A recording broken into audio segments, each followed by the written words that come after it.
I had the pleasure, Dr. Glenn, of watching a documentary. And when I saw your commentary on there, and you were really referring to skin and a lot of the issues that are happening in our community around the world with skin lightening, and certain times it's used for things that obviously are cosmetic. Maybe we had some kind of burn, but sometimes it's just because of the fact that we have to learn to love who we are. We have to learn to love our skin. And that documentary so resonated with me. At the time, I didn't know that you and Doris were like close, great friends. I was like, and so it was literally probably a week later that Doris talked to me about you and your expertise and everything that you brought to the table. And we were like, oh my goodness, we have to get you on one of our Monday calls. Okay. And for her to make it happen that quick, Doris, you are truly special. Doris has been here with us, serving as our trichologist. She's been our healthy hair expert, really just giving our class so much knowledge and wisdom every single Monday. So Doris, I'm going to literally let you bring up Dr. Glenn because I know you guys have just such a history, and I want to make sure we give her bio truly some justice today. Okay. So if you can take it away, Doris. Yes, I am, first of all, so excited to be here again and to have my good friend on. It's just amazing. And I always say thank you guys for giving up your time. I know time is the one thing we can't get back, but here at Wakana, if you still have a follicle, it has been proven that you can get your hair back. But I'm so excited to introduce Dr. Glenn, and I'm going to give the short version of her bio because the long version would take up all of our time. Dr. Marcia Glenn has expanded one of the most successful dermatological and dermatology surgery practice in Southern California to include the revitalizing and helpful service within an elegant medically supervised day spa. As a, you guys bear with me because again, surgery is Wednesday.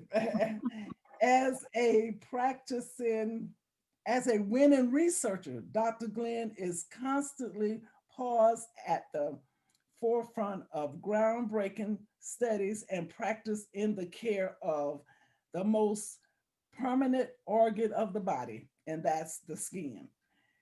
From conditions as common as acne to those as mysterious as sudden hair loss, and procedures as innovative as facial skin tighten and abdominal fat reduction. Dr. Glenn has demonstrated a sensitive and meticulous approach to resolving skin problems, including those that are life threatening. The Odyssey Med Spa, in the natural extension of a career dedicated to innovation, comfort, and good health. For over 20 years, Dr. Glenn has been in private practice as a board certified dermatologist and has been a member of the Los Angeles Metropolitan Dermatology Society and fellow of the American Academy of Dermatology. She is a physician specialist in dermatology and director of the Pediatric Dermatology Clinic at King Drew Medical Center. Dr. Glenn earned a Bachelor of Arts in Biology from the University of Pennsylvania and her medical degree from the University of Michigan. And without further ado, I just want to introduce my friend for over 30 years, Dr. Marcia Glenn.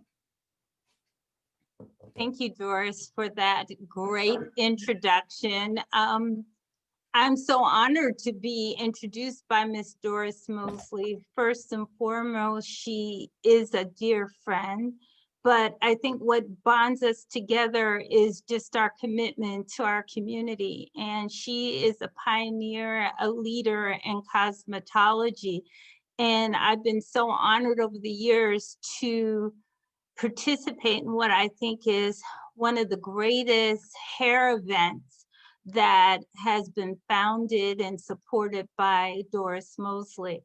And we are indeed a dynamic duo because in the area of hair care, one cannot thrive alone. There are dermatologic conditions that come up for both of us that we share our expertise to optimize hair health. And today I am happy to speak to her colleagues and saddened at the same time, because indeed we are facing epidemic/pandemic in hair loss. So I'm going to ask my right hand guy, right after my new husband, my first cousin and office manager, to help me pull up some slides that I want to share with you today. So Kathy assures me that we should be able to share screen. So if you go down to the bottom of the screen, you'll see a green button that says share screen. Use your cursor. You'll see it next, but it'll be between chat and raise hand.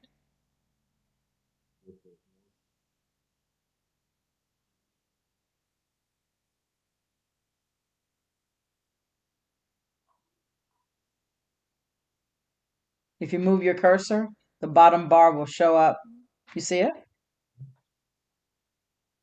Getting close. Okay. There you go. All right. And George, I want to go full screen for them. And I think it's probably, let's do this. You can hit your presentation icon at the bottom of your slides right there. Or you can go at the top and hit present. Mm-hmm. Okay. Is everybody seeing the slides? Yes. Okay. And one more thing.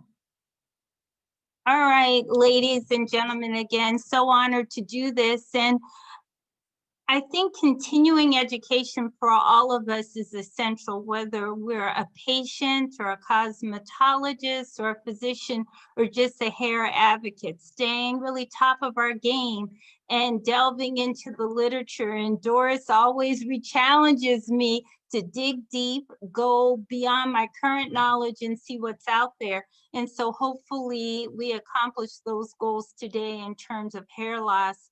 I am a board certified dermatologist, so that gives me the pleasure and honor of treating the largest organ of the body, and that's the skin. And skin has appendages, and that's the nail and hair, and those are essential to our well-being. I am currently located in Inglewood, California. So why is hair more than just cosmetic? Well, it is important because it involves our self-esteem, our self-importance. Healthy hair expresses wellness, youth, and physical appeal.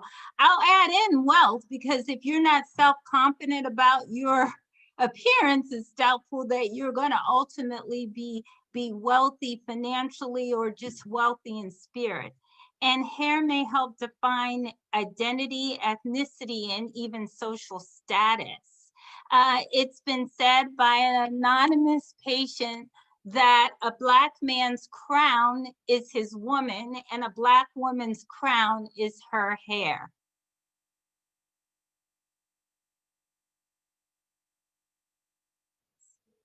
Move that. Next slide.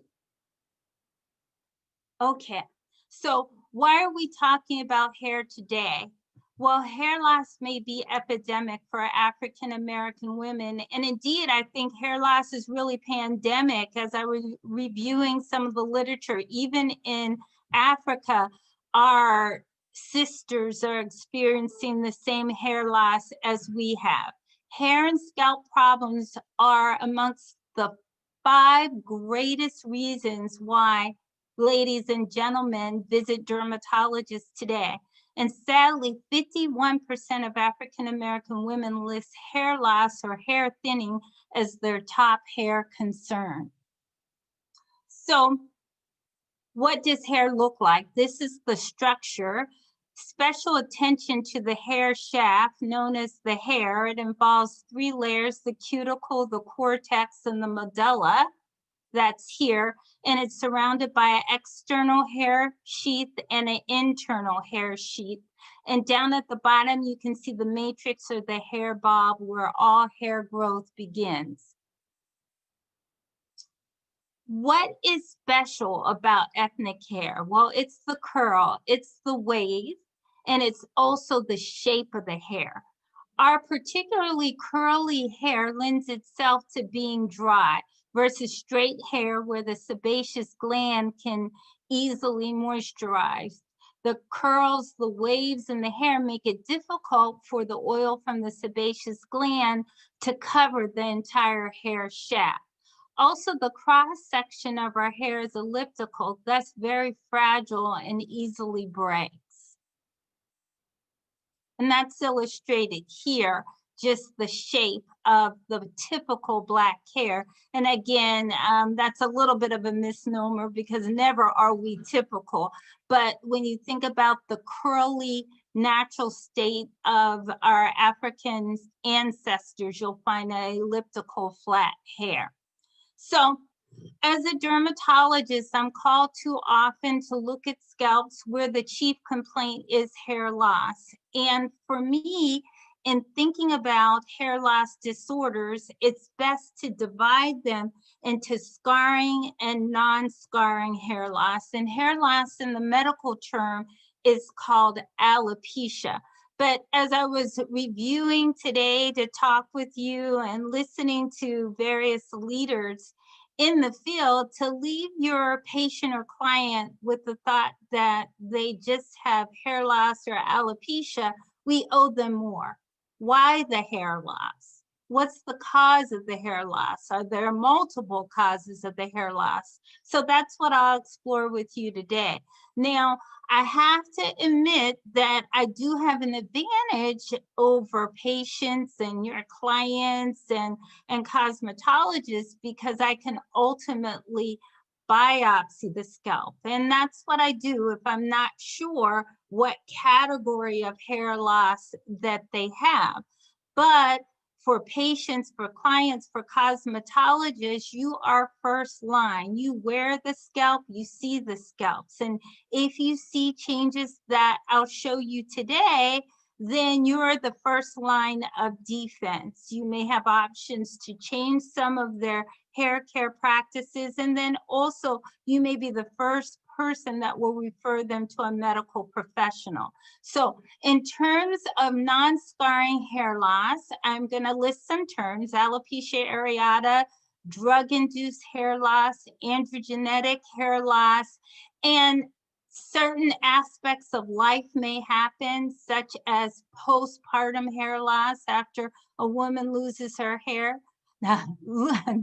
After a woman delivers a baby, she will have retained hair for perhaps the entire length of the pregnancy and suddenly lose it. It typically will be reclaimed. So today I'm going to focus on the number one reason why women lose hair loss, androgenetic alopecia, in the non-scarring category, although I'll give you some brief examples of some of the others. So this is alopecia areata, where you see a singular round area of hair loss. And if you look closely, you can still identify hair follicles within. They'll be stubbling or it'll look very peau d'orange. If you think of an orange peel, it's textured, it's not completely smooth. I actually like to see this type of hair loss because it's likely to come back. So alopecia areata, often stress-induced. From time to time, it can be caused by autoimmune problems. What type of autoimmune problems? One that we often see in the ethnic community, things like diabetes and thyroid. And if you can get in there, if you can get them to a physician and their diabetes can be regulated or their thyroid be controlled or even some sorts of anemia, that hair will come back. You would think that stress-induced hair loss would be your preferred, but as a society, sometimes it's very difficult to manage stress. And certainly with COVID-19, we're seeing more incidents of stress-induced hair loss. Now, it could be a singular patch, or it could be the entire scalp, or it could be every area where that woman or man or child or mature person has hair, like underarm or in the genital area. Now, this slide is a little bit daunting because it lists so many different drugs, drugs for cancer, drugs for hypertension, drugs for itch, some drugs that are in heavy metals that can all cause hair loss. So that can be an easy solution to hair loss, to identify what may be drugs that are precipitating what may be the challenge. Let's say if you have cancer, I think as much as we all appreciate hair, want good hair for ourselves and for our clients and for our patients, if one has an overriding medical problem like cancer, well, we'll encourage that woman or man to succumb and perhaps use many camouflage options until they can stop that chemotherapeutic medication. Now, let's turn the dial a little bit and look at male and female pattern thinness. Today, I'm going to focus more on female pattern hair loss, although many women are unaware that they're at risk of the same challenge and hormonal shift that men have. Upjohn, who made the medication minoxidil or Rogaine, used to have a great informative commercial that said 40% of women over 40 experience female pattern hair loss. And of note, seen in the F, G, and H below, is that that woman retains her frontal hairline and gradually thins through the top of her scalp. So that's called pattern alopecia. In the case of a woman, female pattern alopecia. In case of a man, male pattern alopecia. This is, to our knowledge, genetically determined. It is thought that it is inherited more from the mother's side of the family. And what you see on dermoscopy or with biopsy is miniaturization of the hair follicle, so a smaller hair follicle. Now, let's move along to discuss scarring alopecias. And I think these are a little bit more grave, in my opinion. And I shouldn't even say bit more grave, but definitely more grave, because the propensity to completely recover that hair loss becomes less and less the longer the client or the patient stays away from active intervention to slow the hair loss. So the common types of scarring hair loss are traction alopecia and central centrifugal cicatricial alopecia. And I may use the term CCCA just to be expedient with your time. But there are other variants as well. There's one that dermatologists are seeing more often, frontal fibrosis. And I call on all of you to think about lupus, which is more common in African American women, that may be associated with dark, round spots in the scalp. And I must say that Doris Mosley has referred at least a few ladies when she's seen these dark spots in the scalp, and they've subsequently been biopsied and been found to have lupus. So again, for all of you who may be cosmetologists, you are on the first line in terms of health protection and intervention for good care for your clients and ultimately my patients. And then finally, inflammation is a cause of scarring hair loss. Maybe not initially. Inflammation, when it persists, can lead to hair loss. Two very common areas of infections or types of infections that can be treated early and lead to good outcome is tinea capitis, which is fungus of the scalp. That's still around, where you'll see persistent scale more often in children, but also in mothers who have children who share the same comb. If you see that dry, scaly patch, well, and it persists for a long time, then that person needs to be sent to a health provider for culture. And then also impetigo, a yellow crusting that may occur often in a client that is braided or weaved or just has constant tension on the hairline.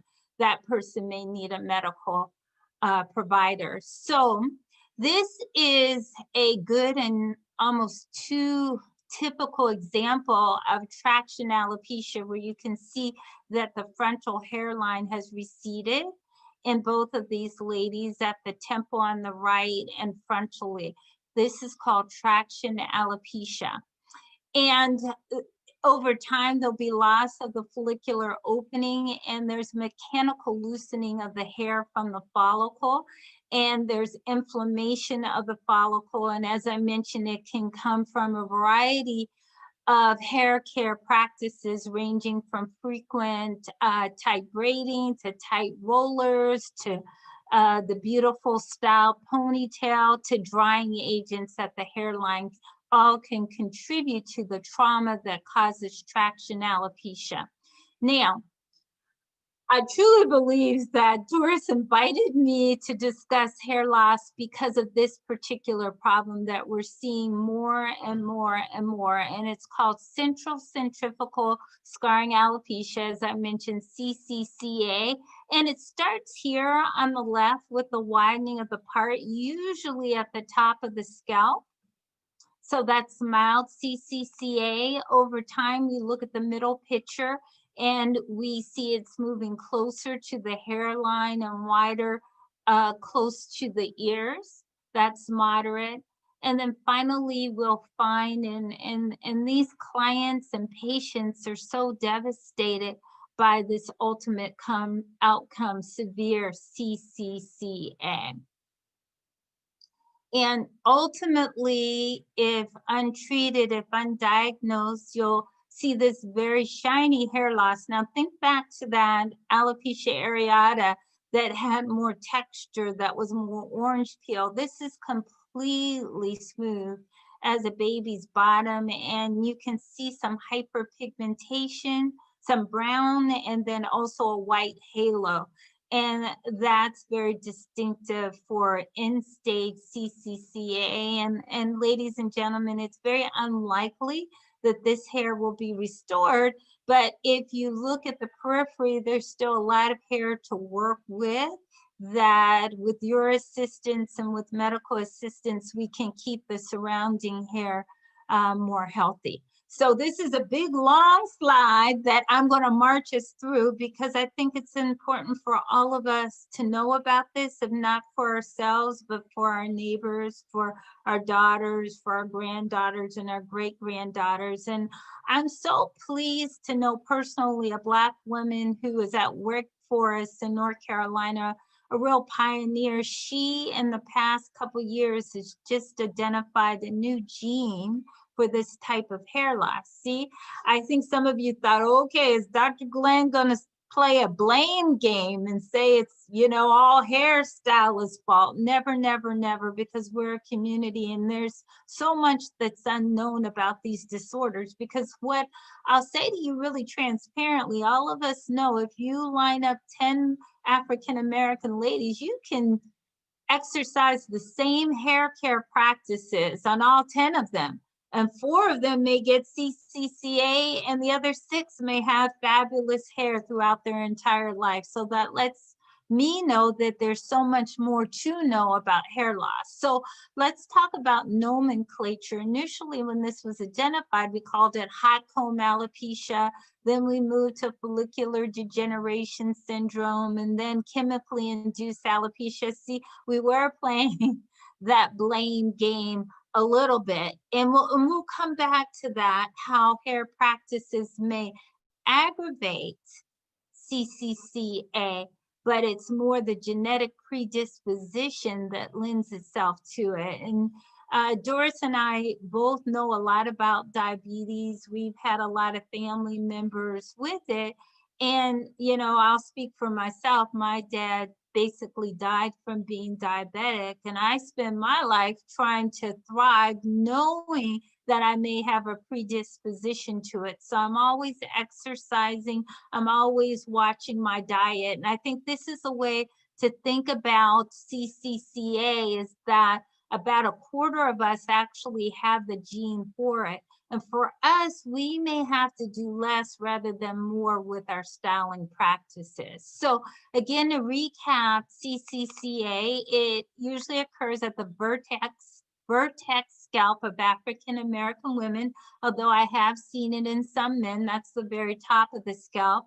And sometimes it may be on the top, but on the sides of both of the scalp. It can extend to the frontal scalp. A new gene has been identified and an autosomal dominant inheritance. So this again can be passed down directly from either parent. Now of note, a study at Johns Hopkins found that patients with CCCA also have a higher incidence of uterine fibroids. So now I'm in the business of collecting data along with Johns Hopkins and asking many of my patients, have they had fibroids? And many of us actually have. And that may be a sign to treat that person a little bit differently in terms of taking care of their hair. Now, the CCCA may be associated with a very intense itch. I know many of us grew up thinking that if our scalp itched, it just meant that our hair was growing. Maybe not. Definitely, if the scalp is burning, that requires attention. If the scalp is tender, and surprisingly, in some of the ladies with CCCA, there are no symptoms at all. And just over time, they lose the follicular opening, they get that shiny scalp, and the hair follicle is replaced with scar. So now I'm going to spend the last few moments of our discussion really talking about some solutions, and many of them are on the medical end, but some are on the clients, the individuals, and the cosmetologist end. We must try to reduce inflammation, and that's by avoiding tight, cooled hairstyles. And when inflammation occurs, consider it a medical emergency and come in for many common procedures that your primary care doctors and especially your dermatologist can offer, from topical corticosteroids to injecting corticosteroids directly in the scalp. And if there's any evidence of infection, whether it be bacterial, that would require antibiotics, oral and topical, or if there's an infection of fungus, there are oral antifungals. Now, in terms of chemical relaxers, what are some of the practices that cosmetologists can consistently do? I think essentially remember that we're applying the chemical relaxer to the hair and not to the scalp. So it's most important to protect the scalp. In terms of thermal texturization, remember just how hot Madam C.J. Walker's comb is. So we want to use it as infrequently as the client desires or more so needs, because they may need our expertise to stretch out that heat exposure and to make sure that the hot comb is used on clean and dry hair, because if it's very oiled hair, not clean hair, then some of that oil can literally burn the scalp. Now, in terms of artificial or addendums to the hair, whether it be weaves or wigs, we want to minimize tension and friction. We want to protect especially the hairline, and we want to observe for irritation if that presents as itch or swelling and rash, and then change that hair care practice. So those are general recommendations that we all can do as people who have hair. Now let's move into some of the specifics, the treatments for non-scarring hair loss, and then I'll close with the options for scarring hair loss. So alopecia areata, tincture time. Sometimes with the reduction of stress, the hair comes back. Definitely with use of topical steroids, that hair comes back. And also there's 2 new options on the horizon, JAK inhibitors and something called TCI. Those are very safe prescriptions. Now, something that I feel is underutilized by African American women is minoxidil. The brand name is Rogaine. It's typically applied in 2 to 5%. It's now over the counter either twice or once a day. This works incredibly well for Black women. We are actually the best responders.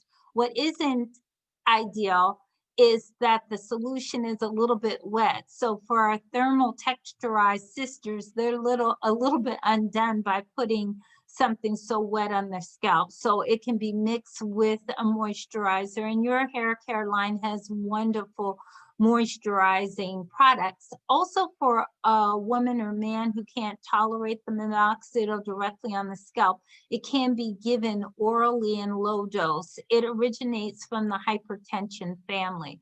The laser hair comb is another great, fairly non-invasive option for hair loss.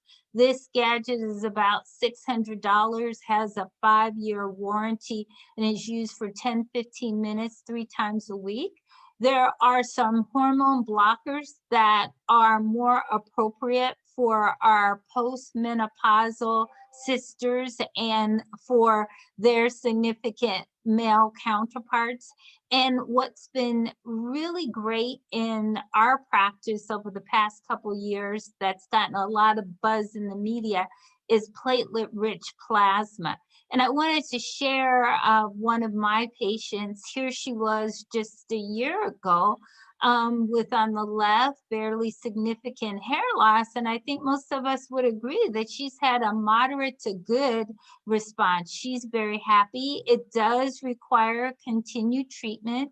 And it's, in a way, one of the safest things we can do, because basically we draw the blood of our patient, if it's a healthy patient, not necessarily somebody who is taking chemotherapeutic medicines or other medicines that may compromise hair loss. But for most healthy patients, even those with common challenges like hypertension or diabetes, we draw their blood.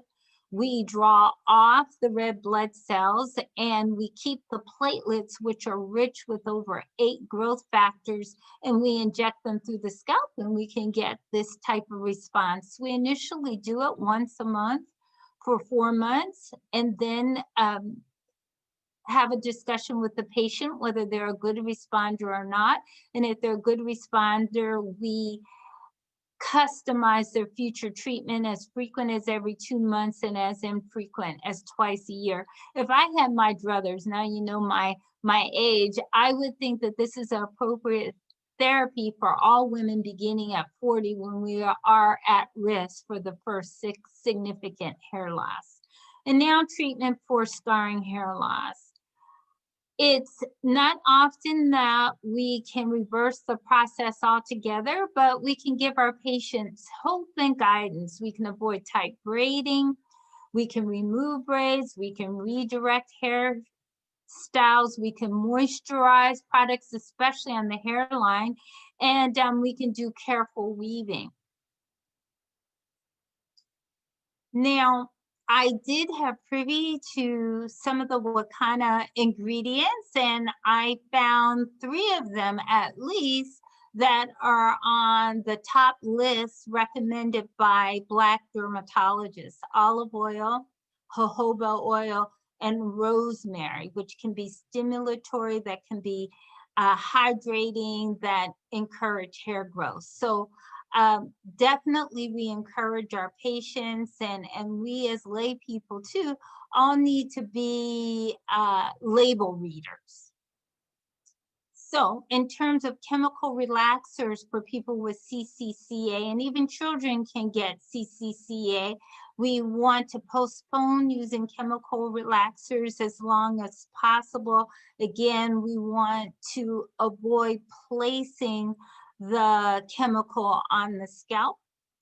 In terms of traction, we want to address this quickly In terms of medical intervention, there are a few, including minoxidil. Even these patients are great for hair transplants, and the cost of hair transplants have over the years become significantly less. And for centrifugal scarring alopecia in particular, if someone is complaining of a lot of itch and swelling and tenderness, oral antibiotics, add topical steroids. Even antimalarials are good. And recently we found topically a diabetic medicine, metformin, that many of you may be familiar with, has shown benefit. And hair transplantation is good for scarring alopecia. As I mentioned, traction, female and male pattern alopecia as well, which is non-scarring, and for stabilized central centrifugal scarring alopecia. So this is my last of 2 slides, just to summarize all of the looks. On the top, we see traction. On the top right, female pattern. On the bottom right, we see CCCA. And my final thoughts before I'm open to any questions or discussion that you may have is that hair loss in Blacks is multifactorial. Thus, a team approach is mandatory to reverse seemingly the epidemic/pandemic of hair loss in Blacks.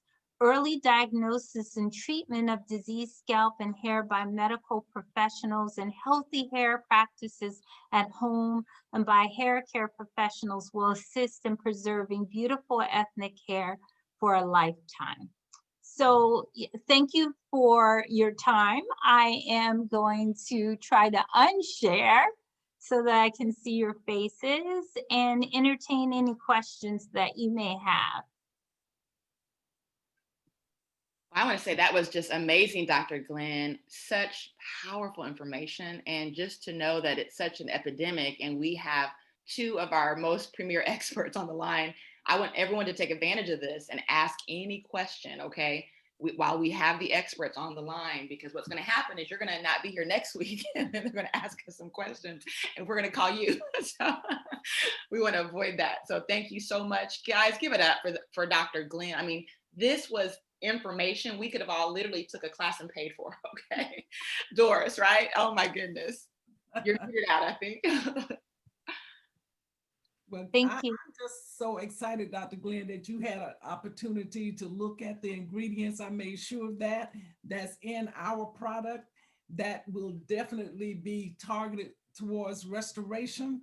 I'm excited about that because I knew when you seen it, you would be telling me the truth.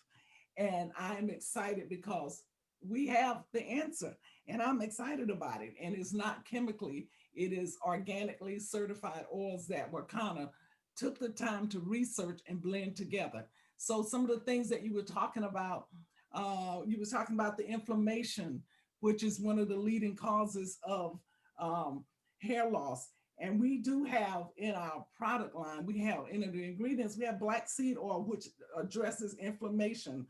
We have the pumpkin seed oil. So they did their homework and I'm glad to be a part of this team. And I appreciate you for coming on. And like Melissa said, this is information that most time we have to pay for.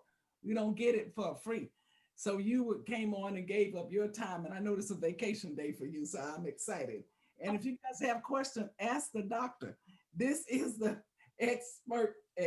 So you guys get the questions in. We have some already. In fact, there's, oh my goodness, about 97 people on the line. So this line is literally almost full to capacity, but it's exciting to see the comments too. I mean, the comments are amazing. They're telling you, thank you. There's so much information, great information, you know, life-changing, wonderful job. I mean, there's so many comments, just really people excited about it. But there are some questions that we're going to dig out as well. It says, in males who have itching and tenderness, what needs to be done? So if they have itching and tenderness.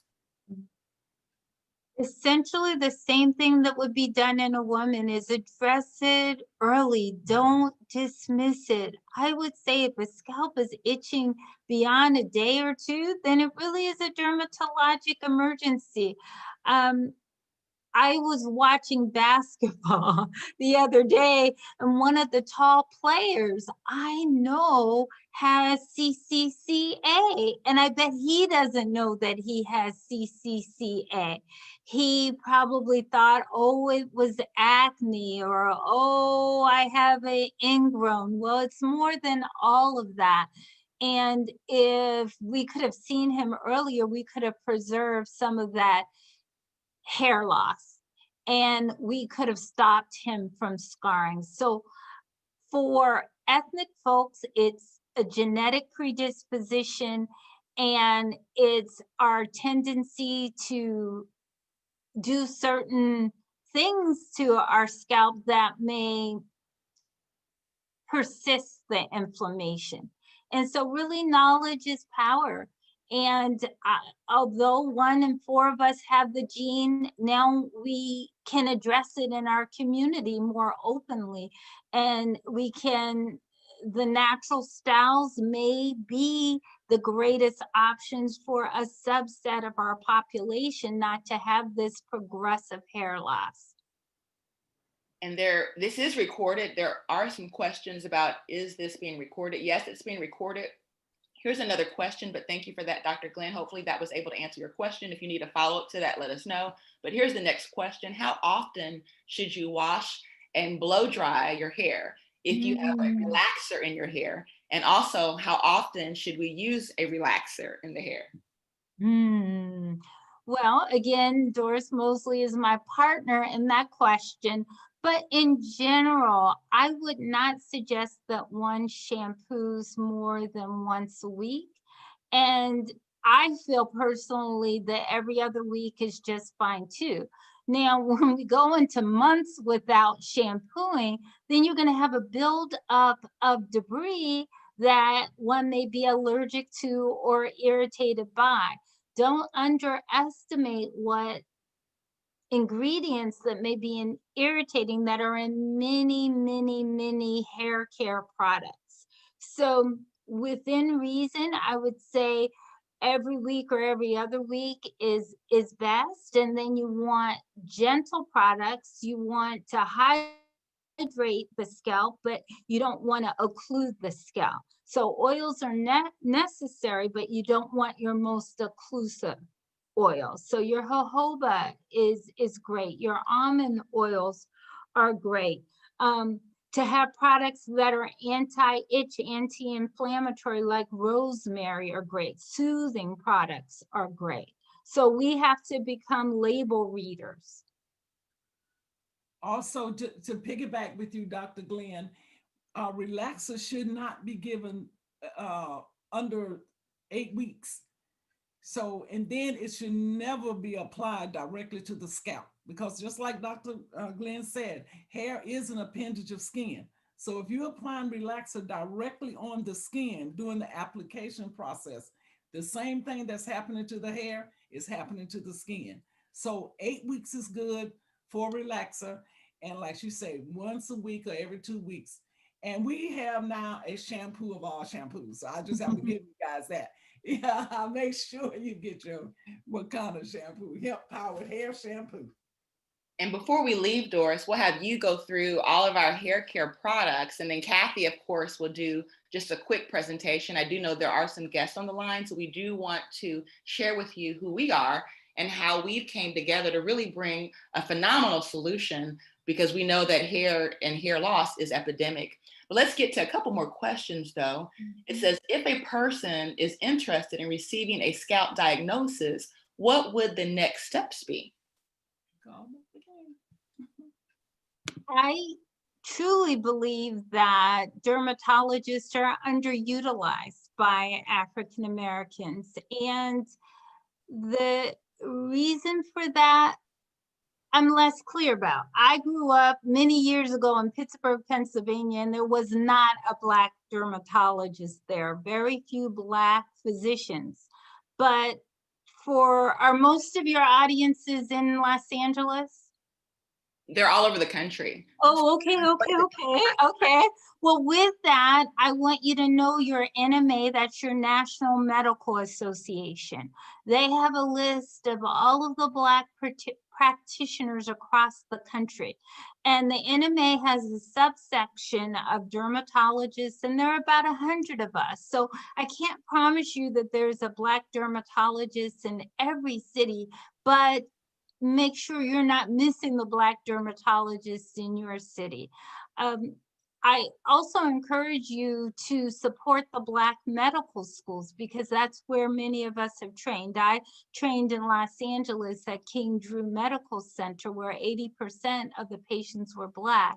So I trained taking care of Black scalp. So yes, it matters. I think most of us would agree that it's preferable to see a Black cosmetologist, or at least one who's super familiar with our hair type. Same thing with your dermatologist. So seek them out soon and often. We're waiting for you. And, you know, I also want to encourage you to participate in clinical trials. I'm hoping and praying soon that there'll be more clinical trials for hair loss. That's how we found the gene for CCCA. And if you're in the Los Angeles area, although I don't have a clinical trial for hair loss right now, I have one for eczema. It's so important to have our participation so that we can be part of the success story.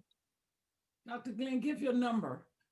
Oh, our phone number is 310-821-7658, 310-821-7658. And I can also help you find a great dermatologist in every city. Clearly, DC and New York are a little heavy-handed with that. But you know what? If you're in Virginia, you can drive to DC. If you're in Pennsylvania, you can drive to New York. Your hair is worth it.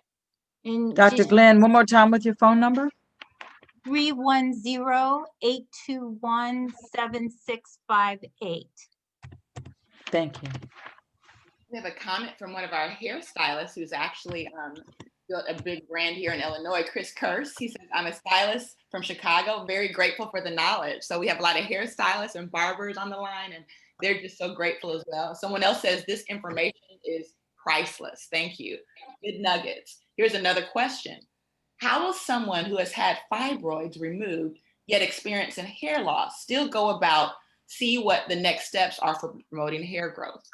Mm-hmm.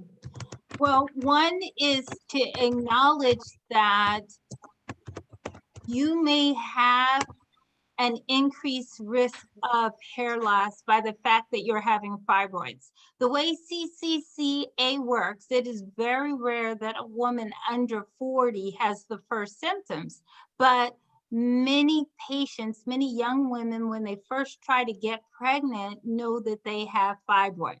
So one is education. For us, when our sister friends and our daughters find out that they have fibroids, put them on alert that they may have an additional risk of developing CCCA.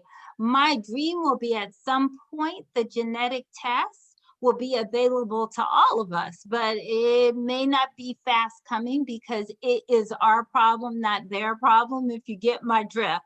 So if my child had fibroids and I, as a mother or grandmother, have lost hair and it tends to be in the CCCA pattern, then I'm going to really advise moderation to my young daughter with fibroids. So that would be stretching out the thermal texturization, not braiding as often, not doing chemical texturization as frequently, maybe considering some natural styles as many young women, making sure that I'm shampooing correctly with products that won't contribute to inflammation, using leave-in moisturizers to calm the scalp. All of those would speak to the possibility that my daughter would evolve into CCCA. And once it becomes evident, and that can be come evident through the eyes of a cosmetologist or through a biopsy with the doctor, aggressively pursuing treatments with topical steroids, considering Rogaine, considering PRP. I pull out the great toolbox for a woman who wants to preserve her hair. Wow. That is awesome. And ladies, I mean, we now have really taken note of that. If you know someone who's had fibroids, suffered from fibroids, to know that that could be a risk factor for hair loss, who knew? I mean, this is just great information. Wow. Someone asked a question about platelet-rich plasma. Is that considered a medical procedure for insurance purposes or a cosmetic procedure? Well, you know what I can say, ladies and gentlemen, we may have some control over that because currently it's considered cosmetic, but our hair loss is not just about getting thicker hair. It's about keeping hair on our scalp. And it is possible for us to lobby our political officials to make CCCA a medical treatment and nuanced treatments like PRP reimbursed therapeutic, if you get my drift. You know, we have to pull together through our medical societies and through our aesthetic societies to lobby for these additional treatments. I was so pleased with the before and after that I showed you. And this woman felt defined by her hair loss. She had significant loss of self-esteem. And now with the improvement that we've been able to accomplish with sessions and a little bit of topics, which is a hair fiber, she feels powerful again. So CCCA may fall much in the category of vitiligo. Those patients with color loss had to really fight and lobby for vitiligo to be a medically reimbursed treatment, vitiligo treatments to be medically reimbursed. So long story short, it is now out of pocket. But if we coordinate, if we show our strength, if we really speak to the frequency of this occurring in our community, we may be able to adjust the current reimbursement. That is awesome. There's another question regarding, this is a person who's been to the dermatologist and had many of the treatments recommended. Last January, their hair practically vaporized. I went in and had steroid injections, antibiotics. Thank you so much for this powerful information. They're sharing their experience. I mean, it's amazing what we're going through with our hair. I mean, this is really something else. Here's another question. What is CCCA and what kind of products to use? And I don't know if you want to bring up your partner in crime there, Doris, who can tell us about, because Doris, you had CCCA, right? This is your story too. Yeah, it's back. Yes, I was crazy. I was about to lose it. I said, Marcia, I can't lose my hair. This is what I talk about all the time. And yes, I am so grateful. The ingredients were awesome. Hemp powered hair, you guys. You can go on your website, or if you're a guest who have invited you to this Zoom. Also, we have now hemp powered shampoo and hemp powered leave-in conditioner, which has moisture in it, which will definitely help. Wonderful. And there's, go ahead, doctor. Oh, and I just wanted to reiterate what the CCCA is: essential centrifugal cicatricial alopecia. And what's walked through those words, it's usually central on the scalp, top of the scalp, centrifugal meaning it winds out, cicatricial meaning that it scars. So it's so important to really fight the inflammation that aggravates this genetic potential with products like Wakana, the jojoba oil, the rosemary that calms inflammation, the virgin olive oil, and there's probably many others. And you know what I'll say honestly is I looked at the recommended products by dermatologists and just matched it to what's in Wakana, and it was already there plus more. So the key for ethnic scalps is really to calm the inflammation. Wow. And that's so powerful when you say to calm the inflammation, because one of the things we have in our products is CBD, cannabidiol, which I know is a growing trend right now in the hair care world. Someone has a question regarding their personal trainer. They teach 10 to 12 classes per week. So how often could they shampoo their hair? They wear a sew-in. Oh, you know what? They can absolutely shampoo more than, it's just what they're shampooing with. That will make the difference. Because I know I used to tease about Oprah Winfrey. Oprah Winfrey shampooed every day because she had to film, but it was what they were shampooing with that made the difference. So I am so excited. Right now we have the shampoo, we have the conditioner, and we have the hemp powered drops. So you can shampoo more, especially when you're exercising like that, because now you probably have a lot of sweat build up on the scalp. You have a lot, your skin may be accelerating faster. Dr. Glenn could adhere to that. And you got all that building up, which is clogging your pores. So yeah, you can shampoo more. It's what you're using that makes the difference. Someone says, yes, knowledge is power. Yes, we do know that. How about coconut oil on the scalp? Is that recommended on the scalp, ladies?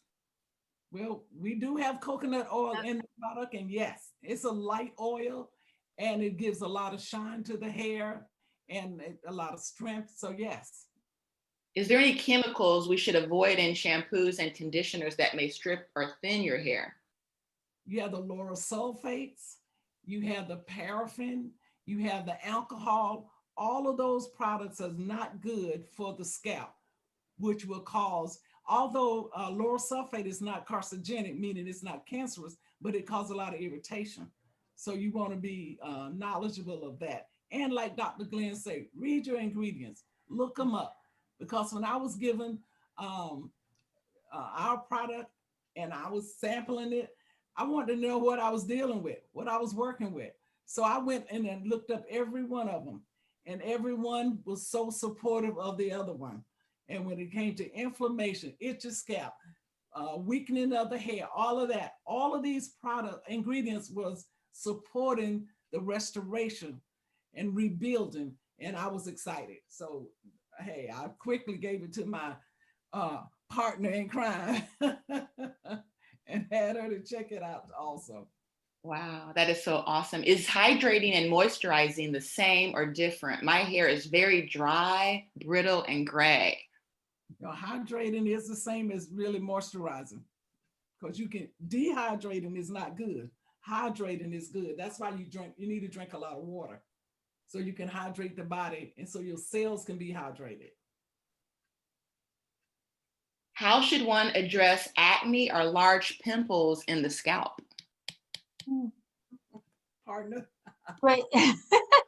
No, that's a great question. For someone that is getting a lot of acne or more commonly said folliculitis in the scalp, it may be that they're not shampooing frequently enough and they're getting excess buildup of products or oil on the scalp. A nice shampoo that's medical grade that fights yeast is ketoconazole. Topical antibiotics can be written by your dermatologist, even your primary care doctor.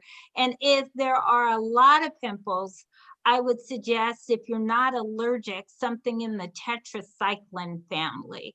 Doxycycline is a great one for that. So again, I think sometimes we minimize these concerns in our scalp, but again, our goal is to preserve our hair. So I consider that a medical dermatologic emergency, and I would seek medical advice straight away after I reduce the amount of, or actually increase the frequency of shampoo. So that would be the first thing I would do. But if the problem persists, I would follow up for a topical and or oral antibiotic. And could you speak on the success rate of platelet-rich plasma, someone asked? Is that something that's highly successful, the rate of the platelet-rich plasma? Is that? You know, it's variable. It depends upon the stage which someone comes in. Clearly, someone who's lost all of the hair isn't going to be as happy as someone who comes in when they're first starting to lose the hair. In non-scarring hair loss, the hormonal hair loss, it may be a little bit more efficient. But again, in my practice, even for the scarring hair loss, to preserve the hair that is still there, I'll use it. And to my surprise, it's been actually anti-inflammatory too, because some of those growth factors are actually anti-inflammatory. So my goal always is to really stop the itch. That's so important. So if it is within the budget of anybody with a history of hair loss, that has a family history of hair loss, or is currently losing their hair, this is such a safe try. With the exception again of somebody who has a significant systemic problem like cancer, you wouldn't want to inject their platelets back in. But for everyone else, it's so safe. Wow, Dr. that's good to know. Melissa, hello? I'm here. Yeah, go ahead, Doris. Okay, one of my guests is having a challenge with her computer, so she sent me the question. She's asking Dr. Glenn, the PRP, is that the same as stem cell treatment to grow the hair back? No, it actually isn't. Okay. Platelets actually come from the individual. So Doris, if you came to me, I would in my office draw your blood, spin it down with the centrifuge, take off the red blood cells, keep the plasma with the platelets, and inject it with small needles back into your scalp. Stem cells come from someone else, and maybe somebody with great hair. And I think this is where actually our industry may evolve, is to be able to either take from the individual or from another healthy stem cells and inject that back. That is something I have less experience with, not saying that it's not good, but it's on the forefront, and that's not necessarily coming from the individual that has the concern. And from what I can tell from some of my colleagues, something that's a little bit more expensive because you have to purchase the stem cells, but it's in the horizon. I would say in the next 5-10 years, we may be able to pick somebody with the hair type that we want and take their stem cells, crush them up, and inject them in our scalp. That's how quickly the hair industry is moving. But it's just so important for us to be advocates for the concerns that we have specifically, like that CCCA. There's Melissa, I seen a question on the screen, and they're asking how long, if they've had long time hair loss, how would the hemp powered hair help? I would just like to share my experience at this point. I didn't have long time hair loss, but my hair was leaving in the top.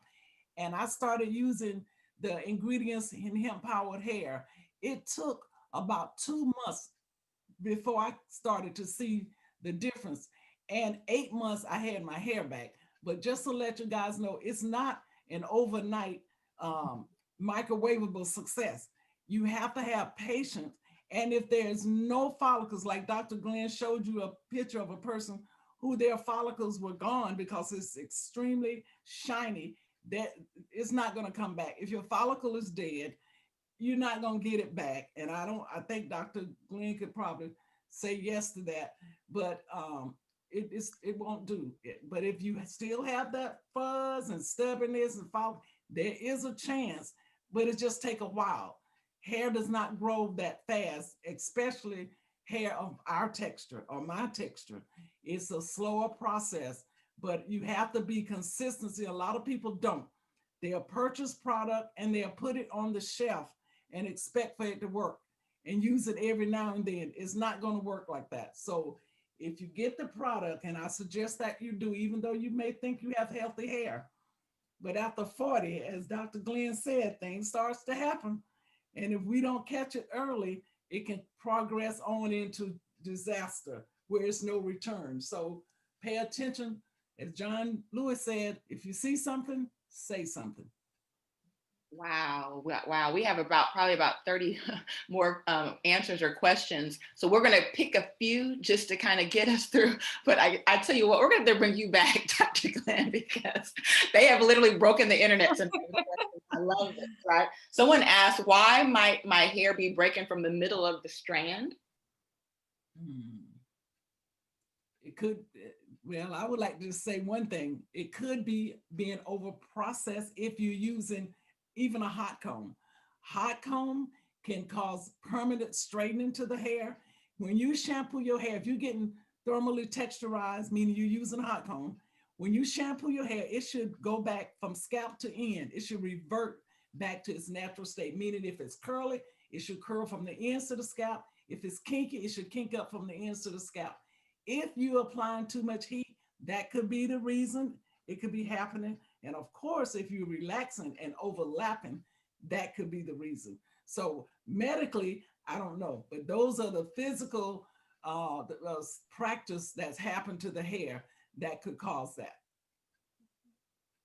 I concur with what Doris has said, with one exception. From time to time, somebody with thick, longer hair, and all of a sudden it shears, that may portend the beginning of CCCA. And I've seen that. Usually that's been associated with a intensely itchy scalp, and all of a sudden the hair breaks across, as if somebody took their shears and cut it. Okay.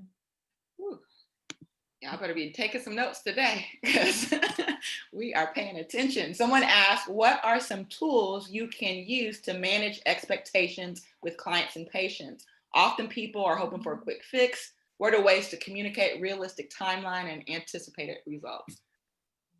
It actually depends on what your what you want your end results to be. I now myself personally, I don't like flat irons.